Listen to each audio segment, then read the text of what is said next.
आजच्या आपल्या या विचारमंथन कार्यक्रमाचे अध्यक्ष, आपले सर्वांचे मार्गदर्शक कॉम्रेड कारभारी उगले, तालुक्याचे लोकप्रतिनिधी आमदार डॉक्टर किरण लाहमटे, माझे मित्र विनयजी सावंत, मंचावर उपस्थित असलेले सर्व मान्यवर, खरं तर सर्वांची नावं मी लिहून घेतलेली आहे.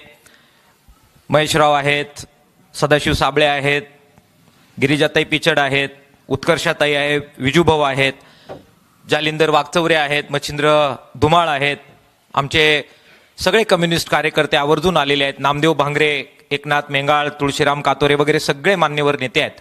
सर्वांची नावं मी घेतली आहेत असं कृपा करून आपण समजून घ्या. सर्वच मान्यवर नेते. आपल्या सर्वांच्या वतीने मला देवठाणमधील सर्वपक्षीय नेत्यांचे आणि कार्यकर्त्यांचे पहिल्यांदा आभार व्यक्त करायचे आहेत. आम्ही ज्यावेळी आलो त्यावेळी आमच्या मनामध्ये ही परिषद होईल की नाही याच्याबद्दल नम्रपणाने सांगतो, काहीशी शासंकता होती. ज्यावेळी एखाद्या पक्षाचा कार्यक्रम असतो त्यावेळी त्या पक्षाचे कार्यकर्ते हिरिरीनं तो पार पाडण्यासाठी काम करत असतात.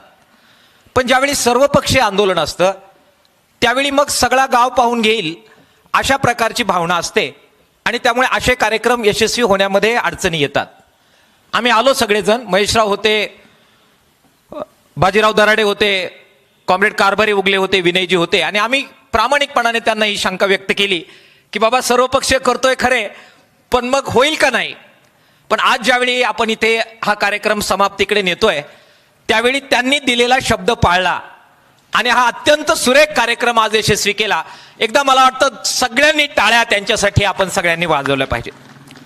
आमचे मित्र अरुणराव शेळके आहेत, सुधीर शेळके आहेत, तुळशीराम कातोरे आहेत, चंद्रमोहन निरगुडे, आत्ता मगाशी भाषण त्यांनी केलं, आपले बाळासाहेब ताजने आहेत, जालिंदर बोडके आहेत, मागे बसलेले राम सहाने असतील, एकनाथराव असतील, तुमच्या सर्वांचं श्रीकांत आहे, मगाशी त्यांनी प्रास्ताविक केलं, जालिंदर आहे, शिवाजी पाटोळे आहेत, सर्व पक्षीय देवठाणच्या मंडळींचं मला आभार मानायचं आहे की अत्यंत ऐतिहासिक अशा परिषदेचं सुंदर असं नियोजन अगदी घरच्या कार्यक्रमासारखं तुम्ही केलं.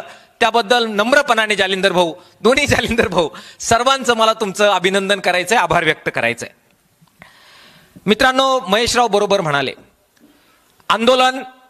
आंदोलनाच्या जागेवर असतं, पण काही परिषदा आपल्याला घ्याव्या लागतात ज्याच्यामध्ये विचारमंथन होईल, सुरेशराव भूमिका स्पष्ट होतील आणि आपल्याला पुढे जाण्यासाठी त्यातून मार्ग मिळेल. आजची ही परिषद आयोजित करण्यामागे पुढची दिशा ठरवणं हा जसा मार्ग आहे किंवा जो उद्देश आहे, त्याचबरोबर मनामध्ये काही किलमिश आहेत, मळ आहे, तो सुद्धा दूर करण्याचा उद्देश सुद्धा आजच्या देवठाणच्या परिषदेमध्ये आहे. मनामध्ये किलमिश असतील, एकमेकाबद्दल अविश्वास असेल, नेतृत्वाबद्दल अविश्वास असेल तर माफ करावा मित्रांनो, कोणताही लढा यशस्वी होत नाही. आणि म्हणून माझ्या अत्यंत संक्षिप्त भाषणाचा काही वेळ मी हे किलमिश दूर करण्यासाठी खर्च करू इच्छितो. आमचे 2 पत्रकार इथे अत्यंत तळमळीनं बोलले आणि मी सगळ्या भाषणांमध्ये आपल्या ह्या पत्रकार मित्रांचं जाहीरपणाने अनेकदा अभिनंदन केलेलं आहे. त्यांनी जी भूमिका ह्या लढ्यामध्ये घेतली, आम्हा सगळ्यांना आपली प्रायोरिटी काय आहे हे लक्षात आणून दिलं आणि ते दोघंही बोलले. खरं तर ते सगळ्या पत्रकारांच्या वतीनं बोलले, आम जनतेच्या वतीनं ते या ठिकाणी बोललेले आहेत. काय तळमळ आहे त्यांची? त्यांची तळमळ आहे की काहीही करा, तुमचं राजकारण कृपा करून बाजूला ठेवा, एकत्र या आणि हा रेल्वेचा लढा एकोप्यानं यशस्वी करा, असं ते मांडतायत. हे पत्रकार जे मांडतायत ना, ते खरं तर पत्रकार म्हणून मांडत नाही आहेत. या तालुक्यातील जनतेची भावना काय आहे ते मांडतायत. ते वारंवार सांगतायत, तुमचं सगळे राजकीय मतभेद बाजूला ठेवा, एकत्र या आणि रेल्वेसाठी संबंध अकोल्याची एकजूट वापरा. मित्रांनो, तुम्हाला हा प्रश्न पडेल की डॉक्टर, तुम्ही एकीकडे समर्थन करता सर्वपक्षीय लोकांचं, तुम्ही म्हणता त्यांचं ऐका आणि जरा राजकारण बाजूला ठेवा, आणि मोर्चा काढून गेल्यानंतर तिथे संगमनेरला सगळ्यात आक्रमक भाषण राजकीय तुम्हीच करता, असं कसं काय तुम्ही करता? मित्रांनो, ही बाब समजून घ्या, त्याच्याशिवाय पुढे जाता येणार नाही. लढ्याची पहिली अट आहे सर्वपक्षीय एकजूट. याच्याबद्दल अजित नवलेच्या तुमच्या कोणाच्याही मनामध्ये शंका असून देऊ नका. सगळ्या पक्षांना एकत्र यावं लागेल, सगळ्या अकोल्याच्या नेत्यांना एकत्र यावं लागेल. त्याच्याशिवाय हा लढा यशस्वी करता येणार नाही. पण नव्यानं राजकारणात आलेल्या मित्रांना मला सांगायचंय की ज्यावेळी आपण सर्वपक्षीय एकजूट म्हणतो त्यावेळी त्याच्यामध्ये चळवळीसाठी एक अर्थ समाविष्ट असतो. तो कोणता आहे तो समजून घ्या. तो न समजता सर्वांनी एकत्र येऊन लढा करण्याचा अर्थ उलगडणार नाही.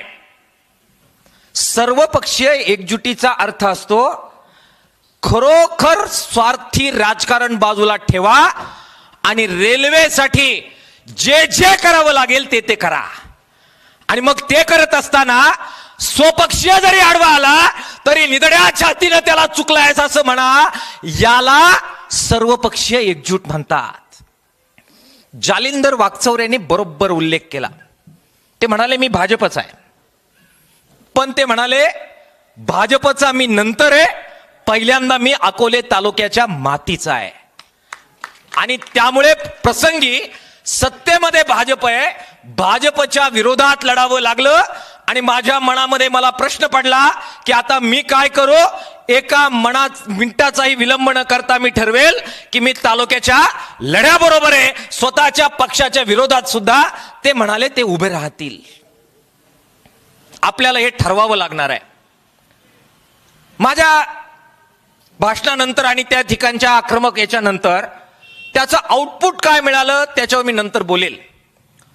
परंतु अस्वस्थता काही लोकांमध्ये निर्माण झाली, ती दूर करण्याची गरज आहे.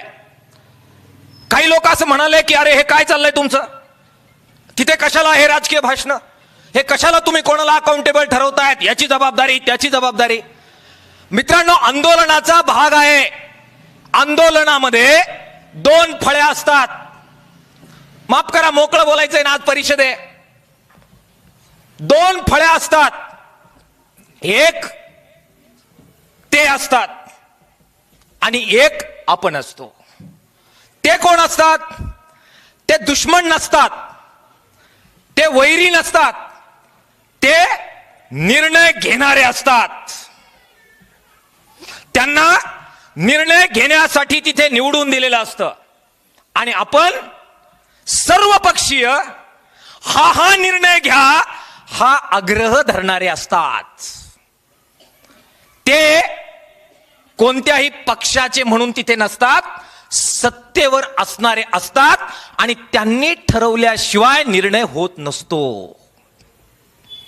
त्यांनी तो निर्णय घ्यावा यासाठी रेटा उभा करणं, चांगला शब्द जनरेटा आहे, तो रेटा उभा करणं हे आंदोलकांचं काम असतं.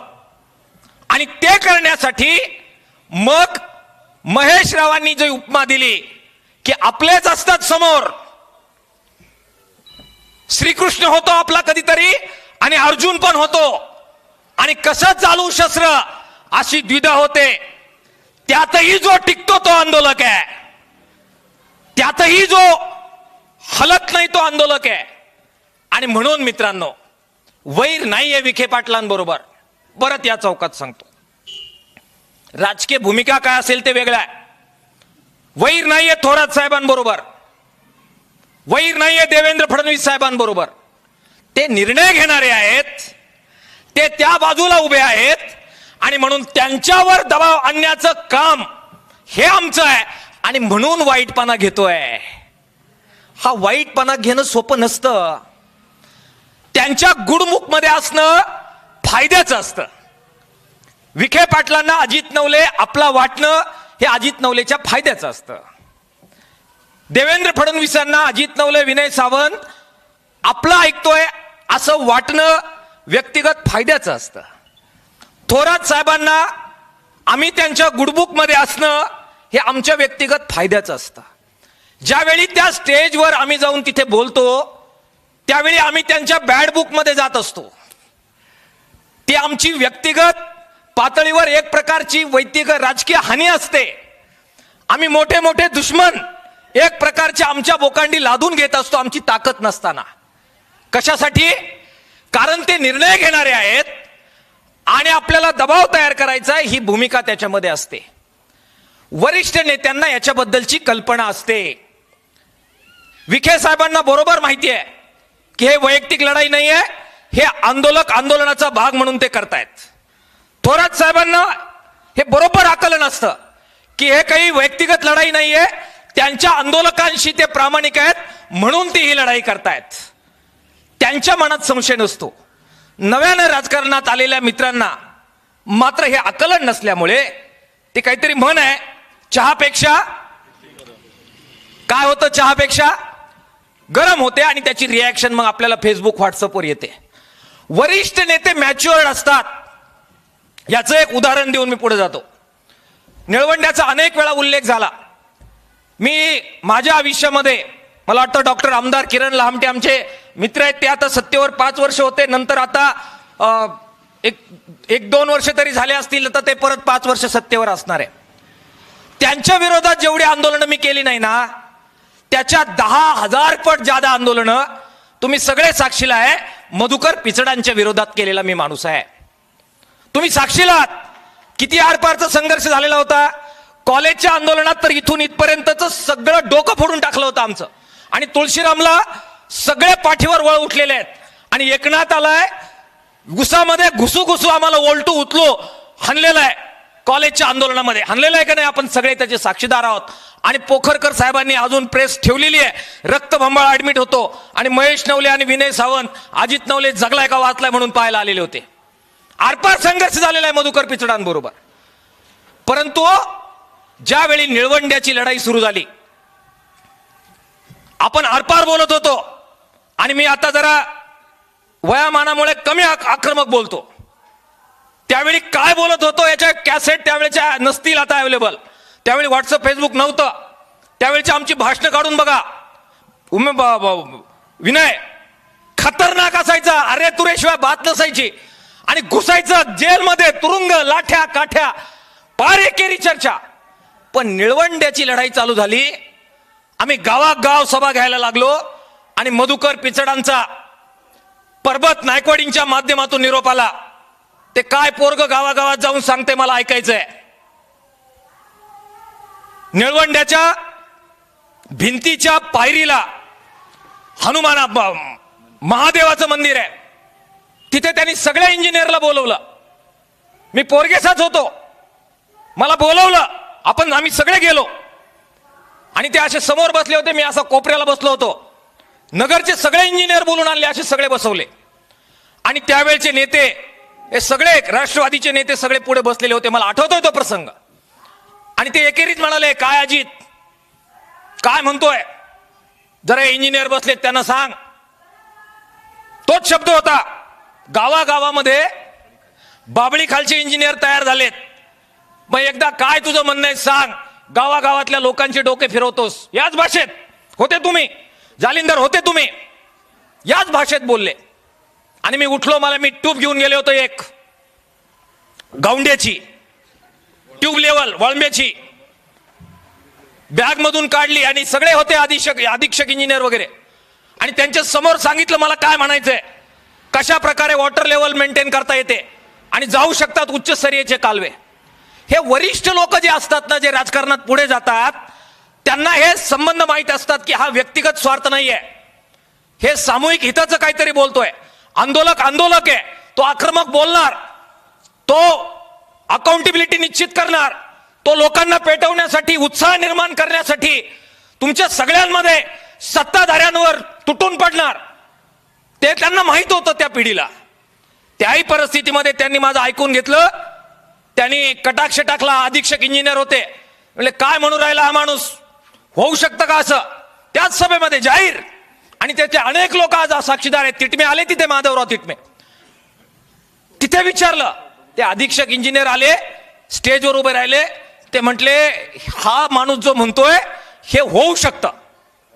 एकच शब्द बोलून तो माणूस थांबला खाली, अधीक्षक इंजिनियर. आणि पिचड साहेब उठले. मी विरोधक होतो. मी सांगितलं डोके फुटेपर्यंत आम्ही लढलोय एकमेकाला. काय सांगतो मी तुम्हाला, दररोज लढे होते. लढे कमी झाले आमचे आता. मी ते राज्यात गेलो आणि तिकडे काहीतरी करतोय. दर आठवड्याला एकदा आम्ही घुसायचो इथे आणि एकेरीशिवाय बात नसायची हो. काय संघर्ष होता तो तुम्हाला मी सांगतो. प्रचंड. कळसला तर पोलीस सोडले, 500 पोलीस त्या बाजूला गोळ्या घेऊन, आणि आम्ही SRP आणि आम्ही इकडून निघालेलो. थोरातांचे पोस्टर लावले होते इथे आणि पिचडांचे ते पोस्टर फाडलेत आम्ही भर चौकामध्ये की तुमच्या कालवे आम्ही इथे होऊ देणार नाही. तुम्ही होते सगळे साथीला. साधा संघर्ष नव्हता. तरी सुद्धा ते म्हणाले की हे पोरग काय म्हणतंय हे पाहायला पाहिजे तपासून, आणि उभे राहिले आणि म्हटले मंत्रालयात बैठक लागेल, तुमची ट्यूब तिथे घेऊन या, आपण त्यांना समजून सांगू. आणि मंत्रालयात बैठक लागली आणि सगळ्यांच्या समोर 30 ट्यूब दाखवली. उच्चस्तरीय कालव्याची फिजिबिलिटी तपासण्याची तातडीनं कारवाई सुरू झाली. विरोधक आणि सत्ताधारी यांच्यामधलं नातं समजून घ्या. आम्ही जे लढतो हे आम्ही कोणत्याही माणसाच्या विरोधात नसतो. विखेंच्या विरोधात नाही, डॉक्टर लामटेंच्या विरोधात नाहीये, थोरातांच्या विरोधात नाहीये. आम्ही आमच्या मागण्यांच्या बरोबर आहोत. हे जरा कृपा करून समजून घ्या. आमच्या वेगवेगळ्या मित्रांना वेगवेगळे रोल दिलेले असतात. रोल असतात. हे मोकळं बोललं पाहिजे. मी संपवतो, लांबवत नाही. पण एकदा मळ निघून गेला की मग लढाई ताकदीने येईल. मी डॉक्टर आहे, डॉक्टर पण डॉक्टर आहे. आम्हाला महेशराव एखादा जखमी पेशंट आला आणि जखमचा लय वास येत असेल, खराब असेल, तर आम्ही पहिल्यांदा काय करतो आम्हाला शाळेत ते शिकवलंय. ते म्हटले अँटीबायोटिक द्या, ऍडमिट करा, लय मोठं. पहिल्यांदा ती जखम साफ करायची, पेशंट रडेपर्यंत साफ करायची, म्हणजे मग जखम भरून येण्याच्या शक्यता वाढतील.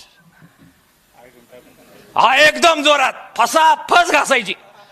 हे जोपर्यंत आपण हे मन साफ करीत नाही ना तोपर्यंत पुढचा लढा होणार नाही भाऊ. आणि म्हणून व्यक्तिगत भांडण नाहीये. पिचडांनी भूमिका घेतली आणि उच्चस्तरीय कालवे झाले. आम्ही वाघ मारला हा इतिहास नाही लिहिला जाणार. आम्ही जेलमध्ये गेलो हा इतिहास नाही लिहिला जाणार. लिहिला इतिहास हा जाईल की मधुकर पिचडांच्या काळामध्ये उच्चस्तरीय कालवे झाले. हे नीट समजून घ्या विखे साहेब, हे नीट समजून घ्या खासदार वाकचौरे साहेब. आणि सत्कार तुमचाच झाला. अजित नवलेला कुणीही फुल दिलेलं नाही, जालिंदर वाकचौरेला नंतर फुल दिलं नाही. विनय सावंत जेलमध्ये होता आणि तो मित्र आमचा अजून कोण, तो संगारे आणि सुरेश भिशे. आम्हाला कोणीही फुल नाही दिलं. सत्कार कोणाचे झाले, क्रेडिट कोणाला मिळालं? साहेब तुम्हाला मिळालं. अभिनंदन आहे, तुमचं श्रेय तुम्हाला मिळालं. आता रेल्वे आली ना सत्ताधाऱ्यांनाच मिळणार आहे, समजून घ्या. त्यामुळे किटली गरमवाल्यांना सांगतो, आम्ही जे करू राहिलो तुमच्याच साहेबांना फायदा मिळणार आहे, तुमच्याच साहेबांना क्रेडिट मिळणार आहे, आम्हाला नाही. आणि म्हणून थांबा, जरा थांबा. आम्हाला आमचा रोल करू द्या. आम्हाला कळतंय बरोबर की काय करायचंय ते. हा वाईटपणा आम्ही जो घेतोय, म्हणजे व्यक्तिगत संबंध बिघडल्यावर आम्हाला त्रास होतो त्याचा. दुसऱ्या दिवशी मी अस्वस्थ होतो, मला वाईट वाटतं. मी भावनिक माणूस आहे राव. मला जे ओळखतात त्यांना माहिती आहे. दुसऱ्या दिवशी दिवसभर मला गोड नाही वाटलेलं. मी बोललो कोणाला त्याच्याबद्दल, मला वाटत राहिलं यार मी याच्यावर बोललो, त्याला दुखावलं. वाईट वाटलेलं आहे मला. मी तुम्हाला सांगतो, मला आनंद नाही झाला तिथे जाऊन वाईट बोलण्याचा, नाही झालेला. पण हे करावं लागतं, त्याशिवाय आंदोलन पुढे जात नाही. अकाउंटेबिलिटी निश्चित करावी लागेल. हे बघा शेवटाकडे येतो. ज्यावेळी आपण असं म्हणतो ना की आपल्याला राजकारण नाही करायचं असं ज्यावेळेस आपण म्हणतो ना, हे राजकारण करायचं नाही असं म्हणणं हे मोठं राजकारण असते. याच्यापेक्षा दुसरं मोठं राजकारणच नसते. राजकारण करायचं नाही म्हणजे विखे साहेबांच्या काळात रेल्वेचा रूट बदलला असं म्हणायचं नाही. राजकारण करायचं नाही म्हणजे थोरात साहेबांच्या काळात रेल्वेचं देवटांचं स्टेशन गेलं असं म्हणायचं नाही. असं करायचं नाही म्हणजे राजकारण आहे. आमचं जे झालं ते तुम्ही लोकांना सांगू नका. सांगितलं तर ते राजकारण. आम्हाला हे राजकारण करायचं आहे. जे खरं आहे त्याला खरं म्हणायचंय, जे खोटं आहे त्याला खोटं म्हणायचंय. आणि ज्याची जी जबाबदारी आहे त्याला ही तुझी जबाबदारी आहे हे वाईट वाटलं तरी त्यांना जाऊन सांगायचंय. हे सांगायचं की नाही भाऊ? सांगायला पाहिजे की नाही? सांगायला पाहिजे. 8 TMCचं धरण झालं, त्यातलं पाणी वाहून चाललेलं आहे. त्याच्यातलं आम्हाला उच्चस्तरीयतून द्या, नाही दिलं तर तुम्ही जबाबदार, असं पिचडांना आम्ही सांगितलं. तोटा झाला का फायदा झाला तालुक्याचा? बरं, पिचडांचा पण काय तोटा झाला का फायदा झाला? त्यावेळेची पंचायत समिती आली ना त्यांच्या दोन्ही बाजूच्या निवडून, काही तोटा नाही झालेला त्यांचा. आणि म्हणून समजून घ्या, हे जे किटल्या गरमवाले आहेत, लक्षात ठेवा, तुम्ही कॉमेंट पास करताना आम्ही ऐकत राहू, तुम्ही वाटेल ते बोलाल आणि आम्ही ऐकत राहू, तुम्ही व्हॉट्सअपवर काही कराल आम्ही ऐकत राहू. त्यांना अंगावर घेऊ शकतो, तुम्हाला पण तुमची जागा दाखवायची वेळ आली तर दाखवू शकतो, हे सांगावं लागेल. लढा जिवंत ठेवण्यासाठी सांगावं लागेल. सुधरा. ज्यावेळी इतिहास लिहिला जाईल त्यावेळी तुमचे नाव सूर्याजी पिसळाच्या यादीमध्ये येणार नाही, याची काळजी घ्या, याची काळजी घ्या. हे उत्त्या बाकीच्या नेत्यांबरोबर काय बोलायचंय ते आम्ही बोलू. मला वाईट वाटलं तरी समारोप करताना सांगायचंय, जबाबदारी कोणाची आहे. हे जालिंदर आपले ते मच्छिंद्र भाऊ इथं बसले होते, तुम्ही सगळे आम्हाला जे सांगत होते ना त्याच्याशी मी सहमत नाहीये. मला हे सगळे सांगत होते की डॉक्टर आपण सगळ्यांना बरोबर घेतलं पाहिजे, आपण सगळ्यांना बरोबर घेऊन लढा केला पाहिजे. म्हणलं कोणला घ्यायचं? ते म्हणले विके साहेबांना बरोबर घेतलं पाहिजे, थोरात साहेबांना बरोबर घेतलं पाहिजे, वागचौरे साहेबांना बरोबर घेतलं पाहिजे. आम्ही कोण बरोबर घेणार आहे? आम्हाला काय कामाला ठेवलंय का तुम्ही बरोबर घ्यायला? अरे तुम्ही सत्ताधारी आहात, तुमचा हा तालुका आहे, तुम्ही याच्यावर नेते झालेले आहात, तुम्ही आम्हाला बरोबर घेऊन नेतृत्व करा, ही खरी भूमिका पाहिजे. ही बैठक अजित नवलेने, मच्छिंद्र धुमाळने, विनय सावंतने आणि देवठाणच्या लोकांनी बोलवायची अपेक्षा ठेवू नका. ही बैठक कोणी बोलवायची आहे? काम करण्यासाठी ज्यांना निवडून दिलेलं आहे आणि जे निर्णय करणार आहे आणि अकोल्याचं हित, आपल्या परिसराचं हित ज्यांना राखण्याची जबाबदारी दिली आहे त्यांनी नेतृत्व करायचं आहे. आणि आम्ही आमचे मतभेद विसरून त्यांच्या बरोबर राहणार आहे, हे नीट समजून घ्या. आमची काय ताकद आहे हो? मंडप टाकायचं 4 वेळा विचारावं लागत आहे, रिक्षा लावायची तर काल अजित नवलेने एक जबाबदारी घेतली, मच्छिंद्र तुम्हाला सांगावं लागत आहे, तुम्ही अकोल्याची घेता का? यंत्रणा नाही आमच्याकडे, ताकद नाहीये. तहसीलदार आमचं, प्रांत आमचं मोर्चा काढला तरच ऐकते. पण तुम्ही सत्तेवर आहात, पालकमंत्री साहेब तुमची जबाबदारी आहे, खासदार साहेब तुमची जबाबदारी आहे, जे निवडून दिले त्यांची जबाबदारी आहे. तुम्ही नेतृत्व करा, आम्ही तुमच्या बरोबर राहील. हे मंजूर असेल तर एकदा टाळ्या झाल्या पाहिजे या वाक्यावर आणि या मुद्द्यावर. काय काय झालंय? भाऊसाहेब वागचौरे, राजाराम, राजाभाऊ वाजे आणि अमोल कोल्हे या 3 पट्ट्यातले खासदार आहे आणि हे ऐकलं जाईल अशी अपेक्षा ठेवतो. आणि त्यांच्या समर्थकापर्यंत आणि त्यांच्या मतदारसंघापर्यंत पण हे जाईल अशी अपेक्षा ठेवतो. धन्यवाद, तुम्ही निवेदन दिलं, तुमचा आभारी आहे मी. त्याचे फोटो पण आम्ही पाहिलेले आहेत. पण तेवढ्यावर जबाबदारी संपली. कृपा करून असं समजू नका, हे सांगण्यासाठी आज आम्ही इथे एकत्र आलेलो आहे. तुम्ही नेतृत्व करा, तुम्ही दिल्लीला पाठवलेले आहेत या मतदारसंघातून, आणि म्हणून कोणाची वेळ घ्यायची, कोणाला जाऊन भेटायचं, कोणाला निवेदन द्यायचं, प्रसंगी कोणाच्या विरोधात आंदोलन करायचं, हे तुम्ही ठरवा. आणि आंदोलन करावं लागलं तर पहिल्यांदा तुम्ही करा. तुमच्या मागे आम्ही आहोत, आमच्या मागे तुम्ही, हा शब्द आम्हाला ऐकायचा नाही. कारण तुमची जबाबदारी आहे इथली रेल्वे येणं आणि इथल्या लोकांना न्याय देणं, हे नम्रपणानं मला त्यांना सांगायचंय. पालकमंत्री साहेब, तुम्हाला तुमचे लोक काय सांगतात आमच्याबद्दल आम्हाला माहित नाही, पण आम्ही कोण आहोत हे तुम्हाला चांगलं माहिती आहे.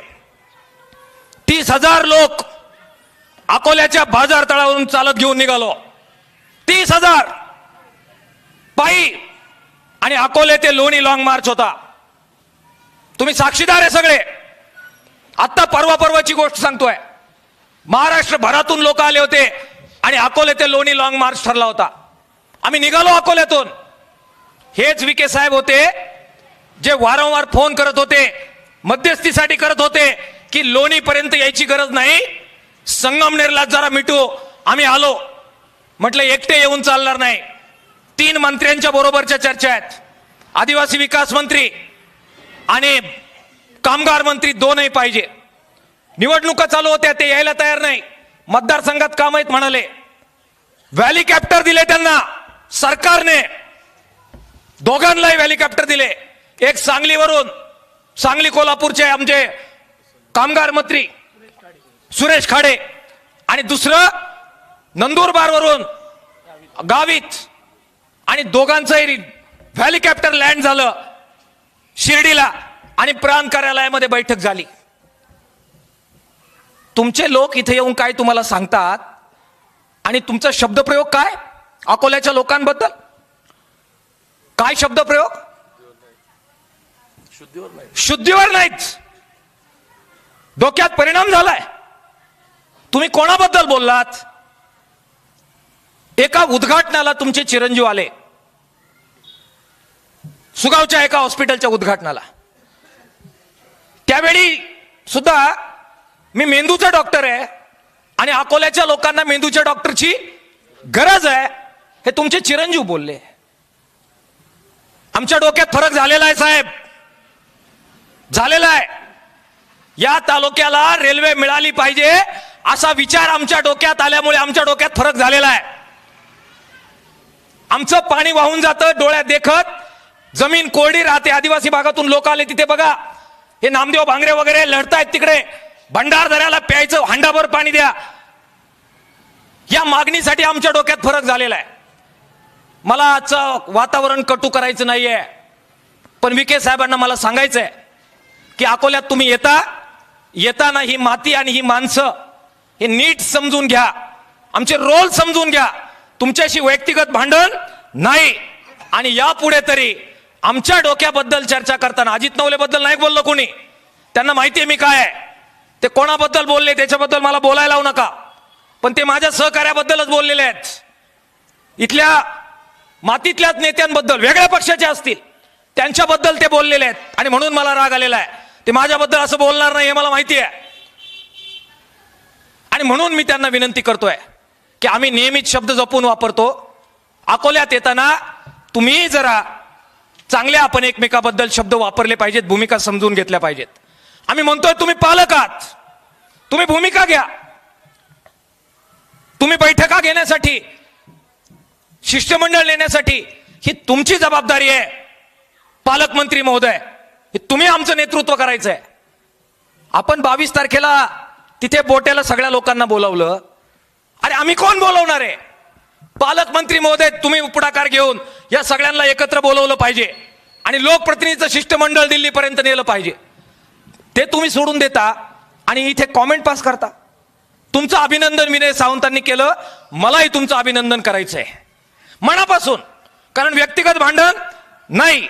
परत परत सांगतो, अरे कोण आम्ही? लय छोटी माणसं आहे, काय भांडणार विखेंबरोबर आणि थोरातांबरोबर आणि फडणवीसांबरोबर? काय फार 25-25, 50-50 किलोची आम्ही माणसं आहे. आम्ही काय त्यांच्याबरोबर खुन्नस घेणार आहे? अजिबात नाही. व्यक्तिगत काय भांडण नाही. साहेब, तुमचे समर्थक आहेत इथे, ते तुमचे समर्थक आहे, म्हणजे विखेंचे समर्थक आहे. काही लोक थोरातांचे समर्थक आहे, काही लोक अजून कोणाचे तरी समर्थक आहे. आमचा प्रॉब्लेम हा आहे की आम्ही कोणाचेच समर्थक नाही. आम्ही आंदोलनाची प्रामाणिक आहे आणि आंदोलनाचे समर्थक आहे, आणि म्हणून तुमचं आमचं भांडण आहे. बाकी काही भांडण नाहीये, बाकी काही भांडण नाहीये. तुम्ही नेतृत्व केलं पाहिजे. तुम्ही शब्द दिला की रेल्वे देवठाण मधूनच जाईल. एकदा या शब्दाबद्दल टाळ्या आपण वाजून प्रस्ताव पास केला पाहिजे. पण साहेब, त्या शब्दावर आम्ही विश्वास ठेवावा का, हा प्रश्न माझ्या मनात आहे. कारण 3 मंत्र्यांच्या उपस्थितीमध्ये अकोले ते लोणी लॉंग मार्च मध्ये ज्या मागण्या मान्य झाल्या, कागदावर लेखी दिलं, मिनिट्स निघाले, त्यापैकी 2 मंत्र्यांनी शब्द पाळलेत. कामगार मंत्र्यांनी शब्द पाळला आणि बांधकाम कामगारांसाठी मेडिक्लेम योजना सुरू झाली. आदिवासी मंत्र्यांनी शब्द पाळला आणि त्यावेळी जंगल जमिनीच्या नावे करण्यासाठी एक मास्टर प्लॅन देवेंद्र फडणवीसांच्या उपस्थितीमध्ये तयार झाला. त्याची अंमलबजावणी होऊन ती लढाई काही प्रमाणात पुढे गेली. पण विखे साहेब, तुम्ही मान्य केलेली एकही लॉंग मार्चची मागणी तुमच्या नेतृत्वाखाली असताना सुद्धा प्रत्यक्षात त्याची अंमलबजावणी झालेली नाही. तुम्ही देवठाणच्या सभेत शब्द दिला, धन्यवाद. लॉंग मार्चच्या वेळी दिलेल्या मागणीची पुनरावृत्ती होऊन देऊ नका, तो शब्द पाळा, ही विनंती देवठाणच्या चौकात मला करायची आहे. निवडणुका आहेत आता लगेच जिल्हा परिषद पंचायत समितीच्या. तोपर्यंत सगळ्याच नेत्यांना असं म्हणावं लागणार आहे की रेल्वे अकोल्यातूनच जाईल आणि देवठाण आणि बोट्यालाच थांबा होईल. पण आम्ही येडे जरी असलो, आम्हाला मेंदूच्या डॉक्टरची गरज जरी असली, तरी आम्ही एवढे येडे नाही आहोत की तुम्ही पुढच्या वड्यात चालायला लावाल आणि आम्हाला काही कळणार नाही. विनय सावंतांनी मांडलेला मुद्दा महत्वाचा आहे. ते काय म्हणाले, बजेटरी प्रोव्हिजन जर रेल्वेची झाली नाही तर 1 वर्षभर परत काहीच होणार नाही. भावांनो, काहीच होणार नाहीये. 1 वर्षभर आंदोलन होतील, आमची भाषणं होतील, मोर्चे होतील, पण काय होणार नाहीये. त्यामुळे विखे साहेब, तुमचा शब्द या चौकात तुम्ही दिलाय, तुमच्या मारुतीच्या मंदिराच्या समोर दिलेला आहे, तिथेच सभा झालेली आहे. मला तुम्हाला विनंती करायची आहे की आता हा शब्द यशस्वी करायचा असेल तर निवडणूक होऊन जायपर्यंत वाट पाहता येणार नाही. फक्त एक भेट घेऊन फोटो काढून फेसबुकवर टाकून प्रश्न सुटणार नाही. जालिंदर भाऊ, बजेट मांडलं जातं 1 फेब्रुवारीला, सेंट्रल बजेट, आणि त्याच्या आत एंटरिम जी मान्यता आहे मंत्रिमंडळाची ती 21 दिवस अगोदर घ्यावी लागते. फडणवीस साहेबांनी पुस्तक लिहिलंय, मला नाद आहे सगळ्यांचं वाचायचा, अर्थसंकल्प कसा वाचावा. मी त्यांच्या सभेत त्यांच्या समोर एकदा फडणवीस आणि आम्ही होतो सगळे, फडणवीस साहेब आणि बच्चू कडू वगैरे, त्यांना सांगितलं तुमचं पुस्तक वाचलं, त्यातूनच सांगतो तुम्हाला 30 जून 2026 करावी लागेल कर्जमाफीची तारीख. मोकार राहा काळ, त्याच्यावर पण लय कॉमेंट लोकांच्या. पण त्यांनी मान्य केलं की डॉक्टर बरोबर बोलते. आता परत सांगतो, 1 फेब्रुवारीच्या आत विखे साहेब निर्णय झाला तर तुमचा शब्द खरा ठरला असं आम्ही मानू. जर नाही झाला तर चल पुढच्या वाड्यात, याच्यापेक्षा तुमच्या शब्दाला किंमत नाही असं सिद्ध होईल. माझा शब्द खोटा ठरो, विखे साहेबांचा शब्द खरा ठरो, आणि हत्तीवरून मिरवणूक विखे साहेबांची निघो, रेल्वे स्टेशन अकोल्यात हो, देवठाणला हो, बोट्याला हो, अशी आमची इच्छा आहे. तारीख किती, डेडलाईन किती, 1 फेब्रुवारी 2026. 2026. त्यामुळे विखे साहेब तुमचा शब्द खरा ठरू. शेवटचं एका वाक्यात बोलून संपवणार. एका वाक्यात म्हणजे बॅलन्स करावं लागतं मला. हे मार्क्सवादी माणसं आम्ही, आंतरविरोध आम्हाला बरोबर कळतो, ते पाठ असल्याशिवाय आम्हाला कोणी पक्षात घेत नाही. थोरात साहेब मगाशी काहीतरी म्हटले आणि ते म्हटले की काय डोंगरानं अमक्या नाही. थोरात साहेब, तुम्ही आमचे नेते आहात, मी परत सांगतो, अरे मला परत महाविकास आघाडीच्या बरोबर बसायचंय. मी एका राज्याच्या पक्षाचा सचिव आहे, आमच्यामध्ये सचिव हा अध्यक्ष स्तराचा असतो, त्यांच्याच बरोबर मला बसायचंय राजो. त्यांच्या बरोबरच आता पुढच्या वाटाघाटी करायच्या आहेत. आमची गावीची जागा ते सोडताय का नाही, आमच्या डहाणूची जागा सोडताय का नाही. दुश्मनी नाही आहे थोरात साहेबांबरोबर आणि करून नाही भागणार आम्हाला. पण तुमचं परवा दिवशीचं वाक्य जे आहे त्याच्यातून तुम्हाला काहीतरी आमच्याबद्दल गैरसमज झालेला आहे असं मला नम्रपणाने वाटतंय. तुमचे 2 भाषणं मी ऐकलेले आहेत आणि तुम्ही काय म्हणालात, न्या अकोल्यातून वगैरे न्या, मग काय दऱ्या खोऱ्यातून स्वित्झर्लंड कडून पावसातून न्या. साहेब, आम्ही कधी म्हटलो पावसातून न्या? आम्ही काय म्हणतोय ते समजून घ्या. शिन्नरला यायचंय, मग दोडीला यायचंय, दोडीच का हा, दोडीला यायचंय, चासला यायचंय, चासवरून देवठाणला यायचंय, देवठाणवरून परत तुमच्याच तालुक्यात घुसायचंय. इथं कुठं आला हो तुमचा वळण, पाऊस, धबधबा? कामीच गाईड करताय तुमच्यासारख्या नेता सगळ्या जनतेला. कधी म्हटलो आम्ही वळणाने न्या? कधी आम्ही म्हटलो की सगळ्या स्वित्झर्लंड मधून फिरवा? साहेब तुमच्याकडून नाही हो अपेक्षा, तुम्ही मोठे आहे, पाठिंबा दिलेला आहे आम्ही तुम्हाला, नेतेच मांडलेले आहे तुम्हाला, तुम्ही आम्हाला समजून घेण्यासाठी एक बैठक द्या. आम्ही अजिबात वळणाने काय म्हटलेलो नाही. आणि तुमच्या एका अजून प्रश्नाचं उत्तर देऊन मला खाली बसायचंय. साहेब तुमची लोक तुमची आणि आम्ही कोणाचे साहेब? तुमच्या लोकांना तुम्ही असं म्हणालात की आपण जर आंबोऱ्यावरून जर रेल्वे आणली तर ती तुमच्या उसाच्या मळ्यातून न्यावा लागेल. चालेल का तुम्हाला तुमच्या उसाच्या मळ्यातून दिलेले? तुमची लोक तुमची, तुमचा ऊस तुमचा. आणि मी साक्षीदार आहे, अजून गेलो नाही आणि याददाश्त बरी आहे. निळवंड्याचे उच्चस्तरीय कालव्याची लढाई झाली, निम्नस्तरीय कालव्याची लढाई झाली. मी नव्हतो त्या लढाईत, कारण मला माहित होतं की जी मागणी मधुकर पिचड साहेबांनी घेतली आहे ती होणार नाही. ते लढ्यात होते मधुकर पिचड साहेब. उच्चस्तरीय कालव्याच्या लढाई नंतर एक लढाई झाली आहे आणि ती लढाई झाली आहे निम्नस्तरीय कालव्याचं अस्तरीकरण, पाईप कालवे करा आणि खालून पाणी घेऊन जा. माझ्याकडे गिरजाई जाधव साहेब आले, ते म्हणाले अजित लढ्यात यावं लागेल तुला. म्हटलं जो लढा फिजिबल नाही त्याच्यात मला ओढू नका. आणि कागद त्यांच्या पुढे ठेवले, म्हटलं याच्यातून हे फिजिबल नाहीये, हे होणार नाहीये. पिचड साहेबांना माझा निरोप द्या, तुमचं नेतृत्व मान्य आहे परंतु हे होणार नाही, पाईप खालून जाणार नाहीत, हे फिजिबल नाहीये. मी जे आहे ते आहे. ते म्हटले नाही तरी आम्हाला करायचे, त्यांनी लढाई केली. सगळे लोक गेले संगमनेरला, जोरात संघर्ष झाला, सगळे लोकांनी केबिन तोडली, आतमध्ये घुसले, सगळे साक्षीदार आहे तुम्ही. प्रचंड लढा झाला, मुंबईला बैठक ठरली, मुंबईला बैठकीला सगळे लोक गेले. आम्ही नव्हतो लढ्यात, आम्ही सांगितलं होणार नाही, नव्हतो, नाही होणार नाही होणार नाही होणार, मी सांगितलं होतं. तिथे बैठक झाली, देवेंद्र फडणवीस साहेब होते, 20 मिनिट बैठक झाली, 20च. आणि फडणवीस साहेब म्हटले पुनर्वसन वगैरेच्या मागण्या मान्य, परंतु उद्या JCP पाठवा. आणि साहेब लोक रडत होते की कमीत कमी 15 दिवसाची मुदत द्या, आमचा ऊस आम्ही कापून आणतो आणि जनावरांना घालतो. लोक रडत होते की आमची मका आहे, घास आहे, तेवढं कापायची परवानगी द्या, तेवढं कापून आम्ही जनावरांना टाकतो. साहेब 15 दिवसाची सुद्धा परवानगी दिलेली नाही. साक्षीदार आहे अजून लोक, आणि लय काळ नाही झालेला. उभ्या पिकात JCP घातलेत, उभ्या पिकामध्ये बुलडोजर घातलेत आणि उभे पिकं चिरून दोन्ही बाजूने पाट घेऊन गेलेत. तुम्ही म्हणाले पाट आले तर पाणी तरी येईल, रेल्वेतून तुम्हाला काय मिळणार आहे? साहेब मग आमच्याकडून ज्यावेळी पाट गेले त्याच्यातला एक थेंबर सुद्धा आम्हाला मिळालेला नाहीये निम्नस्तरीयचा. तुमची लोक तुमची आणि आम्ही कोणाचे साहेब?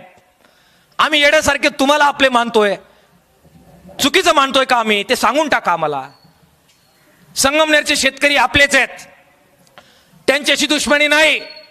आणि बघा भाऊ, आता बोलले कोणतरी इथे येऊन, चला आमच्या मनामध्ये आता काय करायचं, केमिकल लोचा झालेला आहे आमचा, सगळ्यांना आपलं मानायचं. आमच्या मागण्यांचं पत्रक लिहिताना पण आम्ही काय लिहितो बघा, आत्ता तपासा काय लिहितो. नाशिक, देवठाण, संगमनेर, बोटा मार्गे पुणे.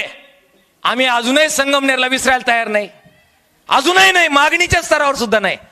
आणि साहेब तुम्ही आम्हाला असं म्हणता, आमची काही चूक झाली असेल तर आम्हाला बोलवा, आमचं काही संगमनेरवाल्यांना काहीतरी आम्ही वाईट काहीतरी कमी पडलो असेल अजून काही काढून द्यायला तर आम्हाला बोलवा, पण एकदा आम्हाला बोलवा. अकोल्यात त्यांच्या पक्षाचे जे समर्थक आहेत त्यांना मला विनंती करायची, सगळ्यांना केली पाहिजे ना, त्यांना मला विनंती करायची आहे की एक बैठक थोरात साहेबांबरोबर आमची लावा. आम्हाला डायरेक्ट पण जाता येतंय, फोन नंबर आहेत, पण तुमच्या थ्रू लावा. आणि आम्ही स्वित्झर्लंड घाटाघाटानं वळणानं म्हणत नाही, फक्त एकच स्टेशन येताना आणि बाहेर पडताना असे 2 स्टेशन मागतोय. एकदा येऊ द्या देवठाणला, तुमच्याकडे न्या, आणि एकदा बोट्याला दर्शन घडवा, डायरेक्ट जाऊ द्या. आमची मागणी समजून घ्या, ताकद द्या थोरात साहेब. विखे थोरातांचं तुमचं काय भांडण आहे, आम्हाला त्याच्यात पडायचं नाही. आमचा जीव बारीक, ते मी नेहमी म्हणतो, अमेरिकेच्या आणि रशियाच्या भांडणामध्ये बुटांनी पडू नये, त्याची मिरची होईल.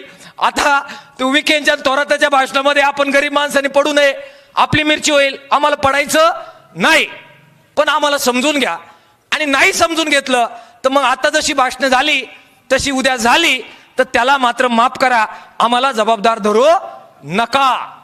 सत्यजित तांबे साहेब, आपण पुढाकार घ्यावा असं आम्ही म्हणालो संगमनेरला. तुम्हीच पुढाकार घ्या. तुमचे सगळ्या पक्षामध्ये कॉन्टॅक्ट आहे म्हणून आम्ही तुम्हाला म्हटलो. तुमचे सगळे लोक फोन उचलतात म्हणून म्हटलो. 22ला तुम्ही चांगला कार्यक्रम घेतला. नंतर तुम्ही फिनलँडला गेलात. तुमच्या कुटुंबाची ट्रिप होती. आम्ही समजू शकतो, प्रत्येकाला कौटुंबिक आयुष्य आहे. चला आयुष्यभर असं काहीतरी म्हणजे कौटुंब वगैरे लागतं. एक कॉम्रेड कारभारी उगले, आता मला जाताना म्हणतील तू कधी गेला होता तिला घेऊन साधा संगमनेर पर्यंत ते सांग. ती बिचारी अजूनही दवाखान्यातच आयुष्यभर. हरकत नाही, ज्याचं त्याचं कौटुंबिक आयुष्य. आपण म्हटलो थांबो. तुम्ही म्हटले निवडणुकीचे फॉर्म माघार घ्यायचं काम चालू आहे, तोपर्यंत डॉक्टर थांबा. आम्ही थांबलो. मग आम्ही फोन केला. तुम्ही म्हटले त्यांनी बैठकीला तारीख दिलेली आहे, 6 तारीख होऊ शकते, पण त्यांच्या निवडणुका चालू आहेत. आम्ही समजून घेतलं. सत्यजित तांबे साहेब, मी परत एकदा सांगतो, आंदोलन हा आमच्यासाठी दररोज जीवन जगण्याचा मुद्दा आहे. सकाळी उठलं की याचं काय झालं हे स्वप्नामध्ये येतं आणि म्हणून आम्ही आंदोलक आहोत. विनय सावंत, अजित नवले, महेश नवले असतील, दराडे असतील, हे सगळे कार्यकर्ते, मच्छिंद्र भाऊ आहेत, जालिंदर भाऊ आहेत. दुसरा काहीच प्रायोरिटी नाहीये. रेल्वे एवढीच प्रायोरिटी आहे जोपर्यंत होत नाही तोपर्यंत. त्यामुळे तुमच्या अनेक प्रायोरिटी असतील, पण आमची ही प्रायोरिटी आहे. कारण आम्हाला माहिती आहे डेडलाईन किती आहे, 1 फेब्रुवारी. त्याच्यानंतर पेशंट 100% एक्सपायर्ड. 1 वर्षासाठी एक्सपायर्ड. मग किती पण सलाईन लावा, किती पण टॉनिक द्या, 1 वर्षभर काहीच नाही गिरीजात आहे. आणि म्हणून प्रायोरिटी म्हणतो, एक दिवस महत्वाचा आहे, रोज महत्वाचा आहे, पळावं लागणार आहे. आणि म्हणून विखे साहेब, म्हणून थोरात साहेब, म्हणून सत्यजित तांबे साहेब, 1 मिनिट सुद्धा वाया घालू नका. म्हणून वाकचौरे साहेब, म्हणून वाजे साहेब, म्हणून कोल्हे साहेब, 1 मिनिट सुद्धा वाया घालू नका. डॉक्टर किरण लहामटे आणि खताळ साहेबांना मला विनंती करायची आहे. तुम्ही आमचे आमदार आहात. पक्ष तुमचा कोणताही असो, पण लोकांनी आमदार म्हणून तुम्हाला निवडले. त्याच्यामुळे अकोल्याचे आमच्या सगळ्यांचे आमदार तुम्ही आहात. आणि संगमनेरचे, सगळ्या संगमनेरच्या जनतेचे आमदार खताळ साहेब आणि तुम्ही दोघं राज्याचे प्रतिनिधी आहात, राज्याच्या सभागृहाचे प्रतिनिधी आहात. तुम्हाला मला विनंती करायची आहे. हे बरंचसं घोंगडं कदाचित देवेंद्र फडणवीस साहेबांकडे अडलेलं आहे. अजित पवारांकडे तुमचे चांगले संबंध आहे, मला माहिती आहे. तुम्ही ठरवलं, तुमचा शब्द ते टाळत नाहीत. तुमचा फोन ते कधी नंतर करतो असं म्हणत नाहीत. मला तुम्हाला विनंती करायची आहे, अजित पवार साहेबांकडे आपण जावं, त्यांच्या माध्यमातून घ्या. डायरेक्ट सुद्धा तुमचे कॉन्टॅक्ट देवेंद्र फडणवीस साहेबांबरोबर आहेत. जालिंदर भाऊ तुमच्या बरोबर आहेत, बाकी विनयजी वगैरे बाकी सगळे लोक आहेत. कृपा करून पुढाकार घ्या. खताळ साहेबांना पण मला सांगायचंय, कृपा करून पुढाकार घ्या. बिलकुल आम्हाला न्यायची गरज नाही. आम्ही शिष्टमंडळात असण्याची बिलकुल गरज नाही. उलट कदाचित त्या डॉक्टर अजित नवले समोर दिसला की काही लोकांना परत तिथे मागच्या सगळ्या आठवणी आल्या तर तुम्हाला मी अडचणीचा ठरवायचो. देवेंद्र फडणवीस साहेबाला या आलं परत काहीतरी मांडून जाईल. मला नेऊ नका साहेब, मी अडचणीचा ठरत असेल तर. मला दिल्लीला नेऊ नका, मला मुंबईला नेऊ नका. तुम्ही जा, तुम्ही पुढाकार घ्या, दोघे जण आमदार खासदार मिळून. परंतु डेडलाईन साहेब 1 तारखेच्या आतली आहे. त्याच्यानंतर नाही होणार. पेशंट मरणार आहे. आणि म्हणून 8 तास आहे. सगळ्यांनी सगळे प्रयत्न करा, सगळ्यांनी सगळीकडे जा. आंदोलनाची बाजू आम्ही सांभाळणार आहे, तिथून आम्ही पळ काढणार नाही आहोत. सदाशिव साबळे, अभिनंदन. खरोखर आई अत्यंत वाईट अवस्थेमध्ये आजारी आहे, पण तरी ते पोटतिडकीनं बोलले. ते म्हटलंय की मी जर असतो आणि कोतुळचा जर चौक असता तर तंबू पडला असता आणि जोपर्यंत होत नाही तोपर्यंत उठलो नसतो. देवठाणच्या भावांना मला सांगायचंय, बघा एक तंबू पडतोय का या चौकामध्ये. रोज सकाळी जायचं यायचं, दिवसभर बसायचं, संध्याकाळी घरी जा. संध्याकाळी खरंच घरी जा. बिबटे बिबटे येतात रात्रीचे, 2 कार्यकर्ते नेले ओढून, बातमी व्हायची. पण तंबू टाकता येतोय का अरुणराव, विचार करा.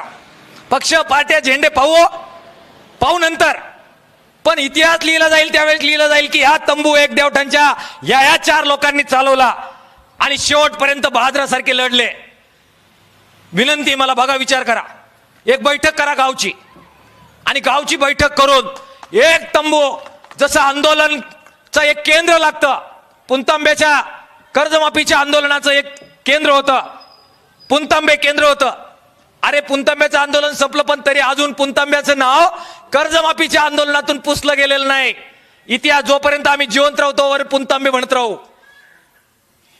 रेल्वेच्या आंदोलनातून देवठाण नाव पुसलं न जाऊन देण्याची एक ऐतिहासिक कामगिरी तुमच्या हातून होऊ शकते. बघा काय जमतंय का. वर्गणी काढू, तंबू टाको आणि चालू, आणि वाऱ्यासारखे फिरू. एक केंद्र इथं देवठाणला व्हावं, आंदोलनाचं केंद्र. फक्त किती तारखेपर्यंत चालवायचंय? फक्त किती तारखेपर्यंत? 1 जानेवारी, 1 फेब्रुवारी. 1 फेब्रुवारीला झालं नाही, समजून घ्यायचं आपण फसलेलो हो, शब्द पाळलेला नाही, विषय संपला. पुढची बात पुढे ते आणि मग आपण काय करायचं ते नंतर. पण तोपर्यंत एक केंद्र आपल्याला चालवता येते का, मला विनंती तुम्हाला करायची आहे. दुसरं बहादरांचं अभिनंदन आहे ते बोट्यावाल्यांचं. आपण अभिनंदनच केलं पाहिजे. ते लढलेत प्राणपणाने आणि सातत्यानं लढताय, मिशन मॅन म्हणून लढतायत. आता पाहिले दोघांचे भाषण, अभ्यासपूर्वक आहे, राजकारण वगैरे नंतर, पण त्यांना लढायचंय आणि त्यांना कळालंय की आपण काय गमावू राहिलोय. इतिहास घडवताना मी तुम्हाला सांगतो, या अशा प्रकारे मिशन असणाऱ्या लोकांची गरज असते. अभिनंदन मला त्यांचं करायचंय. ते 12 तारखेला लढा करतायत. मी अगोदर माहिती घेतली. ते म्हणले डॉक्टर, मला डायरेक्ट नाही म्हणले, पण आपण जरा बाजून माहिती काढली. ते म्हटले आम्हाला लोकांचा लढा उभा करायचा, इथं राजकारण आणायचं नाही. मी म्हटलं योग्य भूमिका आहे. राजकीय पक्षांचे नेते तिथे गेले की राजकीय चर्चा होतात. तुमचं व्यासपीठ तुम्ही पुणतांब्यासारखं उभं करतात, अभिनंदन आहे, आमचा पाठिंबा आहे. परवा दिवशी आम्ही तिथे बसलो, मी भूमिका मांडली, या बहादरांना पाठिंबा आपण दिला पाहिजे. आपण म्हणलं पाहिजे की लढा पोरांनो, आमचं राजकारण तुम्हाला अडवं येतंय, आम्ही राजकीय पक्ष बाजूला राहू, तुमच्या नेतृत्वाखाली तुम्ही करताय, आमचा पाठिंबा आहे. जनतेनं त्या आंदोलनात गेलं पाहिजे आणि त्यांचं जे लढा आहे त्याच्यामध्ये भाग घेतला पाहिजे. पत्रकार भावांनी एक काहीतरी भूमिका मांडली आहे. ते म्हटले आम्ही तंबू टाकणार, याला लढा म्हणतात. अकोल्यात एक माणूस तुम्हाला सापडणार नाही, असा एक माणूस, विरोधातला सत्तेतला एक माणूस तुम्हाला असा सापडणार नाही ज्याच्या अंगात चळवळीचा किडा नाहीये. ही मातीच अशी आहे, ही लढाऊ माती आहे, राघोजी भांगरेंची माती आहे, ही तंट्या भिल आणि क्रांतिकारकांची माती आहे, ही बुवा नवलेंची माती आहे, मुरली मास्तरांची माती आहे, सकृबुदा मेंगाळांची माती आहे, अमृत मेहताची माती आहे. हे पत्रकार आहे, तरी ते म्हणले की आम्ही आंदोलक आहे, आम्ही तंबू टाकितो आणि आंदोलन करतो. अरे अभिमान वाटतो या मातीवर, तो यासाठी ते वाट नाही पाहत कोण नेता कोण पुढारी, काय मिळेल काय नाही मिळेल. सगळ्या पक्षामध्ये हो, एकही पक्ष सापडणार नाही की ज्याच्यामध्ये चळवळीचं अंग नाहीये. सगळे लढाऊ नेते आहात. आणि म्हणून तुमच्या वतीनं तुम्ही ते सुरू करा. कोतुळला आव्हान करून मा भाषण संपवतो. जावं लागेल आपल्याला मदत करायला, एक बैठक घेऊ. पण जशी परिषद इथं झाली सदाशिव, तशीच परिषद एक त्या चौकामध्ये होणं अपेक्षित आहे. सगळ्या पक्षांच्या नेत्यांकडे जा. लामटे साहेबांचे समर्थक असतील, उद्या अजून बीजेपीचे असतील, शिवसेनेचे असतील, राष्ट्रवादी काँग्रेसचे असतील, सगळ्यांना जाऊन हात जोड. जसं आम्ही जोडले इकडे, गरज वाटली आम्ही जोडायला येतो. पण एक परिषद आपल्याला त्या पट्ट्यामध्ये घेण्याची गरज आहे. आणि एक राजूरला, ह्या 2 परिषदा आपल्याला तातडीने घ्यायला पाहिजे. लोकांच्या मनातले संभ्रम दूर करण्यासाठी या परिषदा आहेत, त्यांना एकत्र करण्यासाठी परिषदा आहेत. आणि मोठा लढा होणार आहे 1 फेब्रुवारी नंतर. राज्य नाही देशात गाजेल असा लढा होणार आहे. या बंधनाखाली बसलोय हा शब्द आहे आपल्या सगळ्यांना. त्याची तयारी आपल्याला करायची आहे. या परिषदांमधून लोकांना तयार करायचं आहे. कोण शब्द पाळेल नाही पाळेल, शस्त्र म्यान करायची नाही आहेत. मध्यंतरी आपला विषय झाला महेशराव, जरा मी थोडा नाराज पण झालो. अनेक लोकांना असं वाटत होतं की जरा मंत्रालयात बैठक आहे, तुम्ही कशाला त्या देवठांचं करता. मी म्हटलो असं नसतंय. एकीकडे चर्चा आणि दुसरीकडे लढायची तयारी दोघं एकाच वेळी करायची असते. आणि म्हणून कोतुळची परिषद हा पुढचा पडाव आपल्याला अकोल्यात करायचा आहे. राजूरची परिषद पण आपल्याला करायची आहे. स्वप्नील धांडे, नामदेव भांगरे, बांडे लोक पसरू राहिलेले आहेत की आमचं जी मागणी दुसरी आपली शिर्डीपासून अकोले घोटी लोक वेगळ्या पद्धतीचे मुद्दे मांडतायत. क्लिअर करावे लागणार आहेत, विश्वासात घ्यावं लागणार आहे. शत्रुभाव नाहीये, पण का मागतोय? आदिवासींना सुद्धा आपल्याला विसरायचं नाहीये. अरे आलेत ना ते, हातवर करा जरा. शेंडी घाटगर पासून खडकी पासून आले ते लोक पाठिंबा द्यायला. आलेत आपल्या बरोबर. आणि राजे स्वतःच तिकीट काढून आलेत, गाड्या नव्हत्या पाठवलेल्या. त्या लोकांमध्ये आपल्याला जाऊन त्यांना आपल्याला बरोबर घ्यावं लागेल. त्यांना विश्वास द्यावा लागेल की ही मागणी तुमची आहे. आणि म्हणून 2 परिषदा आपल्याला घ्यायच्या आहेत. या 2 परिषदा, एक तंबू पत्रकारांचा, एक तंबू देवठांचा आणि एक रास्ता रोको बोट्याचा. आणि सगळ्या नेत्यांना परत परत विनंती, कोणालाही जाऊन भेटा, आम्हाला नेऊ नका वाटलं तर कोणालाही भेटा, पण जे काय करायचं ते 1 तारखेच्या आत करा. नाही केलं तर तुम्ही तुमच्या कर्तव्यापासून बजावण्यापासून कमी पडलात. हा शिक्का हा सगळ्या लोकप्रतिनिधींना आम्हाला लावावा लागेल. आणि म्हणून हात जोडून विनंती आहे, काय जे करायचं ते पेशंट मरण्याच्या आत करा, 1 तारखेच्या आत करा. भावांनो, आंदोलनातली भाषणं आक्रमक होतात. कुणी दुखावलं गेलं, परत हात जोडून विनंती करतो, माफी मागतो, दिलगिरी व्यक्त करतो. व्यक्तिगत काय लढाई नाही, परंतु लढाई जी आहे प्रामाणिकपणाची आहे. एकोप्यानं एकत्र येऊया, ताकदपणाला लावूया, परत एक इतिहास घडूया. काही लोक म्हणायचे आम्ही मामलेदार मारला, आमची पिढी म्हटली आम्ही निळवंड्याचे उच्चस्तरीय कालवे केले. भावांनो, तुम्ही नक्की म्हणाल आम्ही अकोल्यात रेल्वे आणली. हे म्हणण्याची संधी आहे. आपल्या सैनिकांना मला विनंती करायची, आभार मानायचे. आले, सकाळपासून बसलेत. 500च्या 500 लोक. ते म्हणाले आम्ही तुमच्या लढ्यामध्ये असेल, तुम्हाला परत एकदा जय हिंद आहे, तुम्हाला माझ्या वतीनं सलाम आहे, तुमचं अभिनंदन आणि आभार मानायचे. सकाळी आपले पोरं सगळे फिरले आपल्या बरोबर. मला भाषण करताना बहा नायकवाडींच्या विचाराला अभिवादन केल्याशिवाय खाली बसता नाही येणार. ही कमिटमेंट आहे, ही कमिटमेंट आहे. राजकारणाचा प्रसंगी त्रास होईल हे माहीत असताना सुद्धा त्यांचे चिरंजीव म्हटले जा. आणि रेल्वेसाठी पोरं अगोदर बोलवतो, मोर्चात काढतो. अकोल्यात पण दिले, इथे पण दिले. वैभव पिचड साहेब, कॉलेज तुमच्या ताब्यामध्ये आलेलं आहे. बघा काय जमतंय का. बाळा नायकवाडी आणि त्यांचा वारसा चालवणारे साथ करतायत. तुम्हाला एक ऐतिहासिक संधी या सगळ्या लढ्यामध्ये भाग घेण्याची आहे. होईल हो, तुम्ही आमचे समर्थक, तुमचे समर्थक, एकदा आंदोलनाचे समर्थक होण्याची संधी सुद्धा घेऊन बघा. हे तुम्हाला सुद्धा मला सांगायचं आहे. इतरही वेगवेगळ्या संस्था आहेत, आपल्याला पत्र लिहायचे आहेत. एकनाथ मेंगाळ आलेत शमशेरपूरवरून, तिथं आहे कॉलेज, शेंडीला आहे, राजूरला आहे. सगळ्या ठिकाणी पत्रांची मोहीम घ्यायची आहे. सह्यांची मोहीम आमच्या पक्षाच्या वतीनं घेतली. कॉम्रेड उगले सह्यांच्या कागदावर वेळ हातोडा दाखवत होते. कॉम्रेड, मला विनंती करायची आहे की सगळ्या पक्षाने त्यांचे चिन्ह छापून सह्यांच्या मोहिमेचे फॉर्म काढा. तुमच्या कार्यकर्त्यांना कामाला लावा आणि गावागावात जाऊ द्या. तुमचा एक प्रकारे प्रचार सुद्धा त्यातून होईल, होऊ द्या, आम्हाला काही प्रॉब्लेम नाही. पण रेल्वेचा प्रचार त्यातून होतोय, हा आमचा स्वार्थ आहे. सह्यांची मोहीम गावागावात घेऊन जा. जो लढा 1 तारखेनंतर होणार आहे त्याची ही नांगरणी आहे. फॉर्म भरणं, अर्ज करणं, पत्र लिहिणं, प्रभात फेऱ्या काढणं, पोरांना घोषणा पाठ करायला लावणं. आणि डॉक्टर, तुम्ही जरा सकाळच्या याला नाही आले, तुमच्या या मित्राने एक चांगली कुरघोडी केलेली आहे ती तुम्हाला सांगतो. ते म्हणाले की काय त्यांनी घोषणा काय काय लिहून दिल्या पोरांना घोषणा काय लिहून दिल्या. देवा मामा रेल्वे द्या, विखे मामा रेल्वे द्या, थोरात मामा रेल्वे द्या, ते किरण मामा रेल्वे द्या पण म्हटलेले आहेत. ते किरण मामा रेल्वे द्या असं पण जोरात म्हटलेले आहेत.